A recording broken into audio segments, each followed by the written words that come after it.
The Mary Lee Taylor Program. Brought to you by Pet Milk, America's first evaporated milk.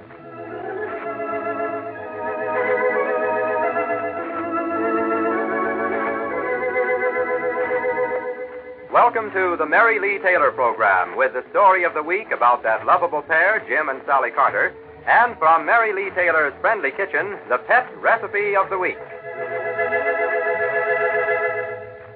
Just 6 more days to get ready for Christmas, and getting ready for Christmas can be easier and more fun if you have Mary Lee Taylor's holiday recipes.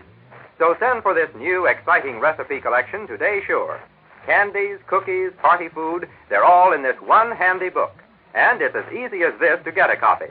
Just print your name and address and the words Holiday Recipes on a postcard and send the card to Mary Lee Taylor, care of this station, or to Pet Milk, St. Louis, Zone 1, Missouri.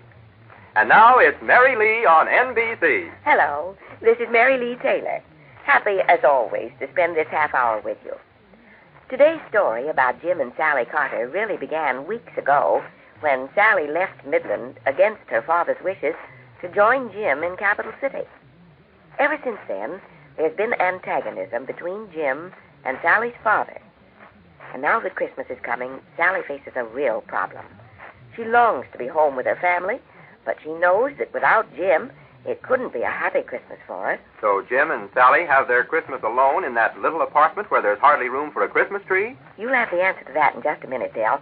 But first, I'll promise that right after today's story, I'm going to tell you how to make the most delicious eggnog anyone could ask for. And with the recipe I'm going to give you, you can make a full quart for just about 48 cents. Say, that's going some. You know you have to pay around 27 cents for just half a pint of cream? Yes, and the only difference between our eggnog and the traditional eggnog is that this is made with pet milk in place of cream. Actually, when you make it with pet milk, you save more than $1 a quart. And that's just one example of how pet milk saves you money and helps you to prepare party food as well as family meals that are extra delicious. So keep a stock of pet milk on hand all the time. Pet milk takes up such little room, stays so good and sweet in its sealed can, and costs so little. Less, in fact, than any other form of milk. Dale, do you really want to know how Jim and Sally Carter finally settled the Christmas problem? I certainly do. Then let's get along to Capital City and to today's chapter in the life of young wife Sally Carter.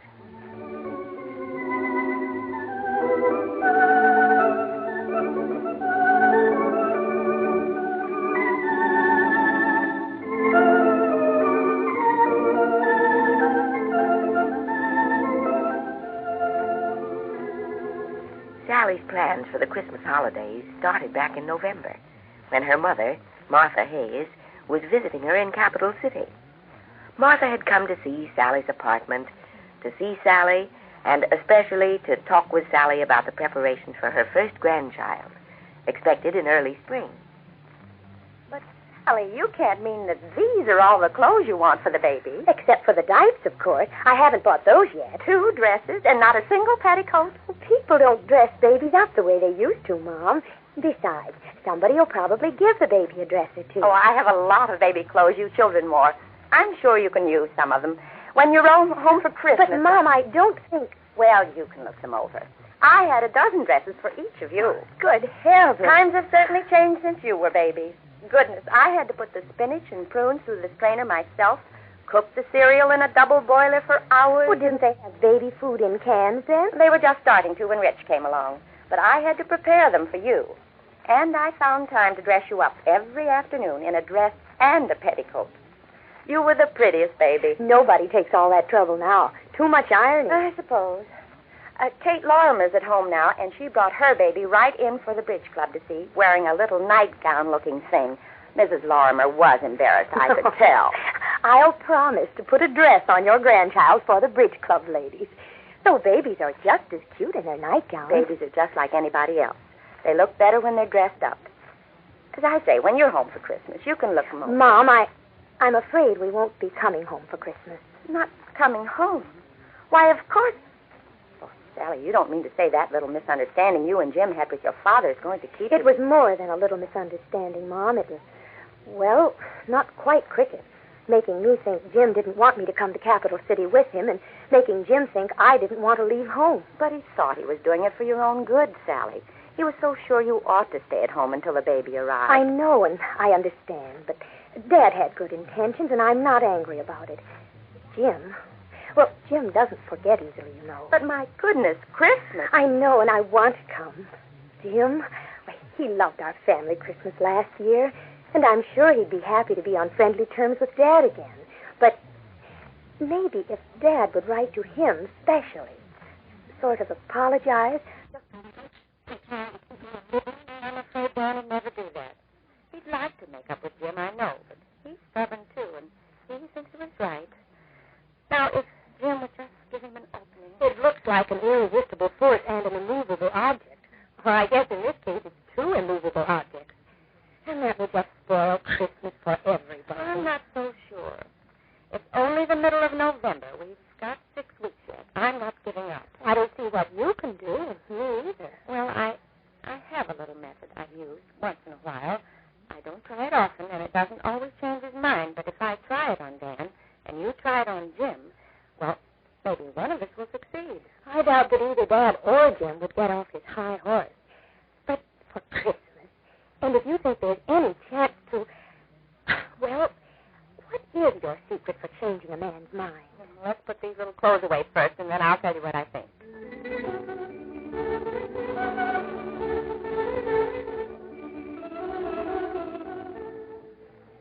After she returned to Midland, Sally's mother started her secret campaign on Sally's father early in December. She and Dan were going to a movie, and had dropped 12-year-old Rich off at the Sunday school rooms. Movie will be out at 10 o'clock, and we'll be here by 10:15, Rich. You listen for us. Oh, dear, you didn't hear a word I said. He always gets away before I'm through talking to him. You always think of something to say to him after he's gone. I guess so. I always feel that Christmas is almost here when they start practicing for the Sunday school play. Rich is going to be one of the 3 kings this year. I remember when I was one of the 3 kings in my mother's plush evening wrap. I haven't anything so splendid. Rich will have to wear that brocade robe Aunt Sophie gave you Christmas before last. Glad to have that thing put to some good use. Dan, aren't you ashamed? It'll seem queer not having Sally at home for Christmas. Sally's always home for Christmas. Not this year, I'm afraid, after all that's happened. Nonsense. Nothing that's happened has anything to do with Christmas. Well, Jim thinks so. He's still a little, hurt with you. Besides, he thinks you're mad at them because Sally went to Capital City after all. Nonsense. He's a young idiot. You tell him we're expecting him? Sally knows that, of course, but Jim's proud, you know, and stubborn. And, as you said, young. Too young to be reasonable and broad-minded about the difference of opinion you and he have. I suppose so. It takes a mature mind to go more than halfway in a matter like this. I think Jim would meet any advance you made, but he just can't bring himself... Nonsense. You certainly told him. I'm afraid the invitation would have to come from you. But that's ridiculous. They know they're welcome. I'm not going to beg anybody to spend Christmas with us, not even Sally. Certainly not. I wouldn't expect it of you. Of course, if you just apologize a little for trying to keep Sally here... Apologize? I will not. I was right. Sally should have stayed here. They don't agree on that point, of course, but you wouldn't even have to exactly apologize. Just let them know you understand how they feel. Maybe if we drive up to Capital City and get them... Sally knows I'll be glad to go for them any time they ask me to. They'll never ask you to. Oh, dear, I wish young people weren't so stubborn. I know if you were in Jim's position, you wouldn't spoil everybody's Christmas by being so stiff-necked. I'm thankful I haven't got a stubborn husband.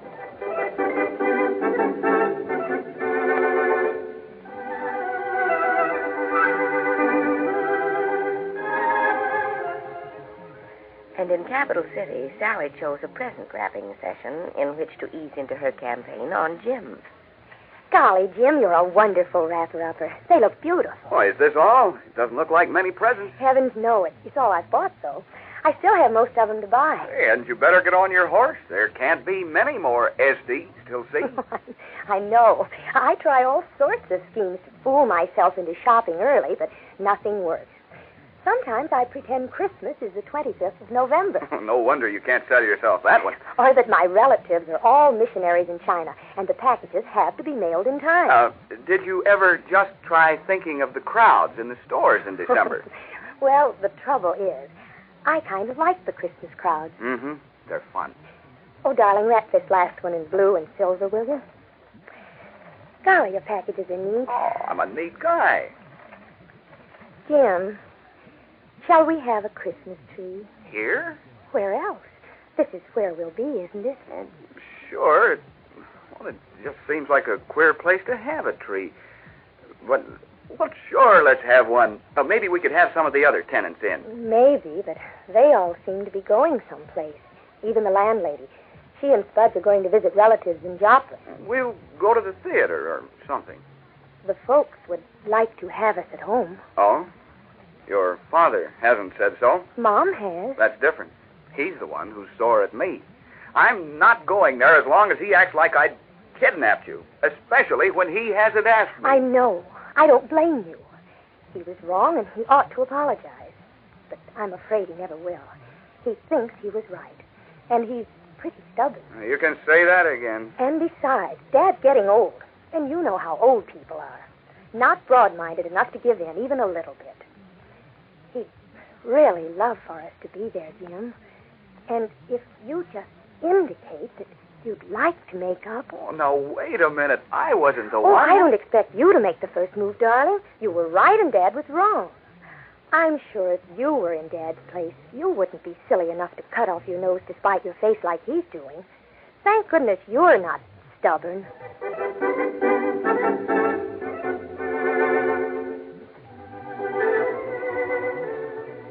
Thus, Sally and her mother started things off, and they kept at it all through December. Slowly, pleasantly, gradually, never nagging, just when the occasion presented itself. For instance, in Midland... I must send Sally and Jim's Christmas stockings to them. They might as well have them to hang in Capital City. If Jim weren't so pig-headed. And a little later... Well, I won't make nearly as many Christmas cookies this year with Jim not here. Honestly, the way he ate those cookies, it's too bad. Just pure stubbornness. Until, at long last, just before Christmas, Dan asked... If Santa Claus should ask you what you want most for Christmas, what would you say? I guess it's silly of me, Dan, but I'd rather have Sally and Jim here with us than anything else in the world. I know as well as anything I can't. Yes, you can. I've arranged to be away from the bank tomorrow and the next day. The car's full of gas, so let's leave early in the morning for Capital City. We'll bring those kids home. Oh, Dan, that's wonderful. Thank goodness I'm not stubborn enough to stand in the way of everybody's fun.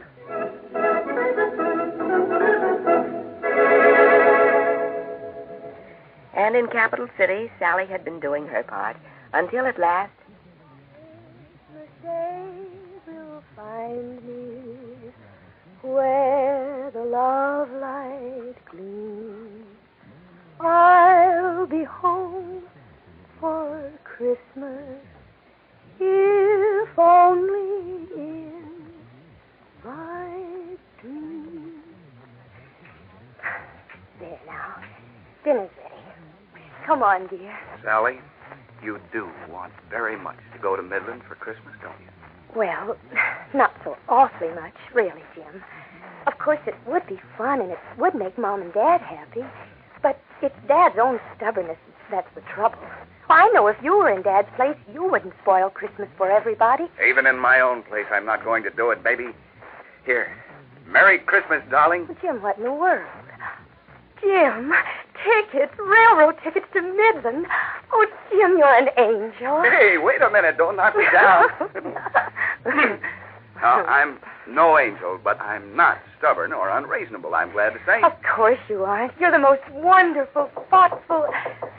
Goodness, just at dinner time. See who it is, will you, darling? Sure, but I'm hungry. I hope this isn't someone who... Wait. Well, I'll be doggone. Come in. Sally. Sally, look who's here. Mom and Dad, I don't believe it. Come on in. Hello, Jim. We came to take you home for So Christmas. wonderful to see This you. is a surprise. Oh, my goodness. Come on the table. Lucky it's baked beans and bacon, so there's plenty. Why, if I'd known you were coming, I'd have had something special. We want to take you out to dinner. Dropping in just at dinner time. Oh, certainly not. I'll just get a couple more plates. Oh, this is the nicest surprise.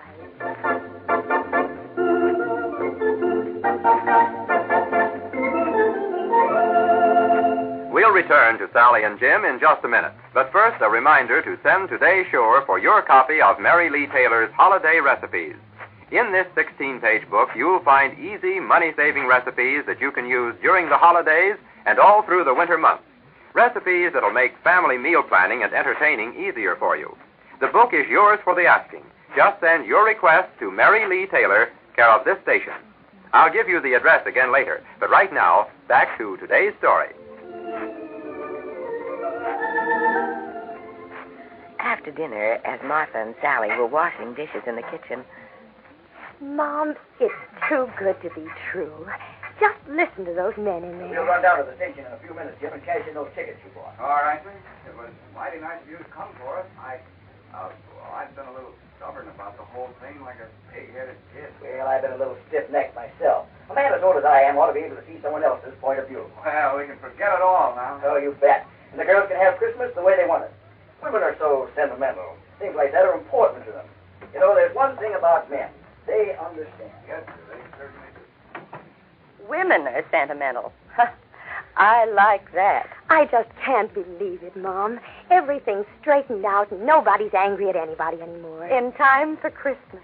But, Mom, I felt a little funny all along, telling Jim over and over again how broad-minded and reasonable he is. Well, you were just telling him how big he was, and it turned out he was, didn't it? I guess so. And the same way with Dad.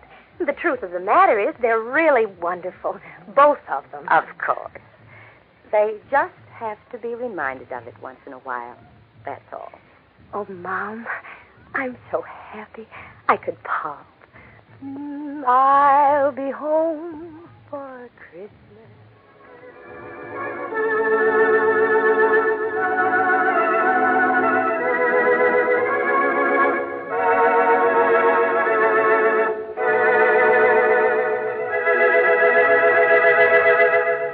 So that's the way women change a man's mind, huh? I'm going to have to watch myself. But of course, there's one thing nobody can change my mind about, and that's pet milk.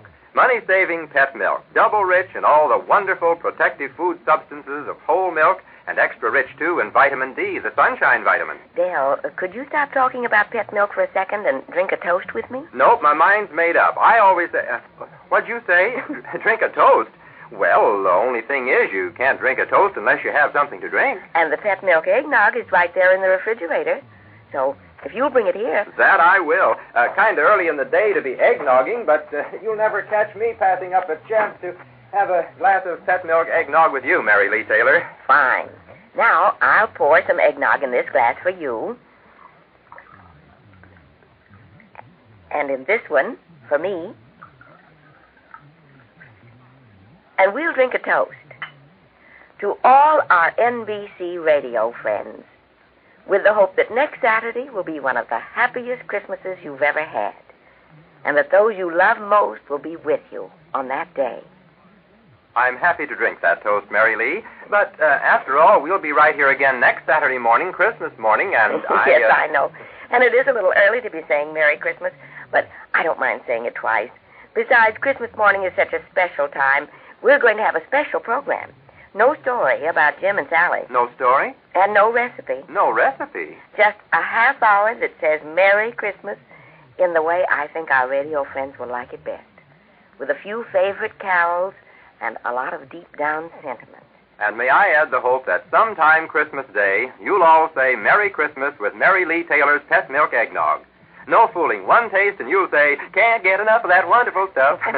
It is delicious eggnog, if I do say so myself. Mm-hmm. And it's a good idea to always have plenty of pet milk eggnog in your refrigerator all during the holiday season, so that you can serve this holiday favorite to friends and neighbors who drop in. You bet that's a good idea. And what, I wonder, would Mary Lee Taylor serve with that eggnog?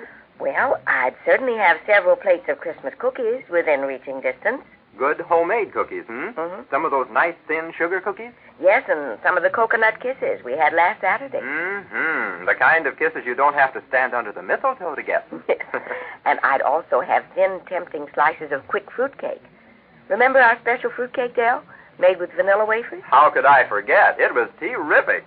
And along with that eggnog, I'd also have a dish of homemade candy. And just think, the easy recipes for all those good holiday things are in the booklet Holiday Recipes, which is yours for the asking. Oh, but excuse me, Mary Lee, I guess I interrupted as usual, huh? Well, I was going to add something salty to that lineup of serve-yourself foods.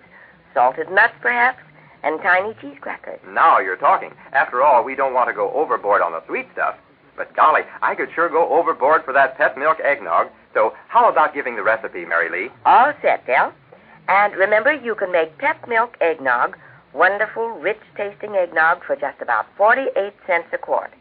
And all you need to make it are 7 simple, everyday ingredients.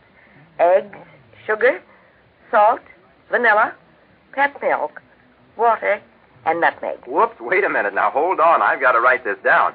What comes first now? Well, first, you beat until light and fluffy 3 eggs. Okay. Beat until light and fluffy 3 eggs. I take it you mean 3 whole eggs, yolks and whites too? That's right. Then you beat in slowly. Beat in slowly. All right. What do I beat in slowly? 1/4 cup of sugar and 1/8 teaspoon of salt. Just a minute now. 1/4 cup sugar and 1/8 teaspoon salt. Yeah, I've got that. What next? Next, beat in 1 1/2 tablespoons of vanilla. Beat in 1 1/2 tablespoons vanilla. A lot of beating going on here, but you just can't beat the eggnog made with this recipe. What's the next direction, ma'am? Stir in a mixture of... Stir in a mixture of... what, Mary Lee? 2 cups of pet milk and 1 cup of water. 2 cups pet milk and 1 cup water. That's the best part of the recipe, sure enough. Finally, sprinkle with 1/2 teaspoon of nutmeg. Sprinkle with 1/2 teaspoon nutmeg. And call your guest to come and get it. No, not quite, Del. The eggnog should be chilled well before it's served. Now, I should have known that. And the recipe I've just given makes about 1 quart of pet milk eggnog. At a cost of just about 48 cents. You know, Mary Lee, there's just one thing that you've forgotten. Forgotten? Mm-hmm. No, Del, I haven't forgotten anything. You're sure, huh? Seems to me I've heard rumors that some people like something besides vanilla in an eggnog. Oh, I see what you mean. Well, in that case, in place of the 1 1/2 tablespoons of vanilla, you would add 1/2 cup of sherry or other alcoholic flavoring to the 1 quart of pet milk eggnog. I see. Well, now there's one other thing I'd like to know, Mary Lee. Sometimes I've had eggnog with kind of a frothy topping. You know what I mean? Sort of a bubbly foam with the specks of nutmeg sailing around on it. And I just wondered... How to accomplish that? Uh-huh. It's very easy. If you like eggnog with a fluffy topping, separate the eggs and just mix the beaten yolks with the other ingredients and save the whites until later. Then, when you're ready to serve the eggnog, and not before, fold in the stiffly beaten egg whites. Oh, one of those last-minute jobs, huh? Mm-hmm. And by the way, egg whites fluff up more, have more volume if they're beaten at room temperature. So, take the egg whites from the refrigerator in time to let them warm up to room temperature before you beat them. Well, Mary Lee, you said something about keeping plenty of eggnog in the refrigerator for drop-in guests. That means you can make it ahead of time, all except folding in the egg white? Yes, and if you make your pet milk eggnog according to today's recipe, mixing the yolks and whites right in with the eggnog, you can make it completely ahead of time. In fact, eggnog is really better if it's made the day before you plan to serve it. No fooling. Yes, chilling it overnight or for several hours before serving actually improves the flavor. But be sure to stir it well from the bottom just before serving. And be sure to make your eggnog the Mary Lee Taylor way with wonderful money-saving pet milk. The big reason, you know, why you can make delicious, rich-tasting eggnog with pet milk is that pet milk isn't like ordinary milk. No, sirree. Pet milk is good, sweet, whole milk, concentrated to double richness. You can actually see that double richness when you pour the pet milk from the can. And you can taste that double richness when you drink Mary Lee Taylor's eggnog. You'll really love it. And don't hesitate to serve eggnog at your holiday parties just because you don't have a punch bowl. Any big mixing bowl filled with eggnog and completely surrounded by a ring of fresh evergreen boughs looks beautiful enough for any party. She's all right, isn't she? Always has an answer for everything. Yes, and she even has a book that gives the answers about training a baby and making it easy for you to care for your baby.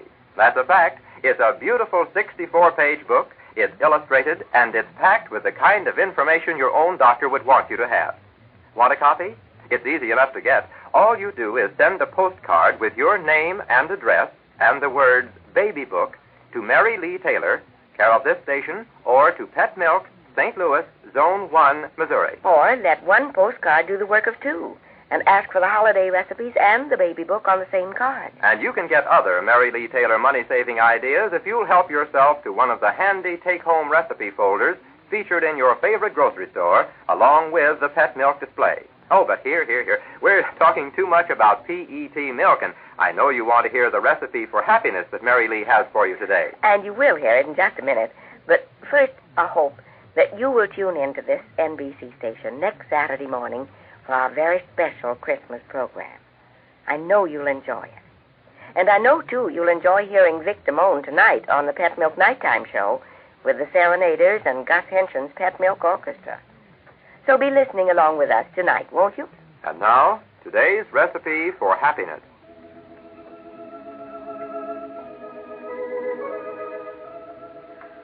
Money can buy much for the body, a few things for the mind, but nothing at all for the heart and soul.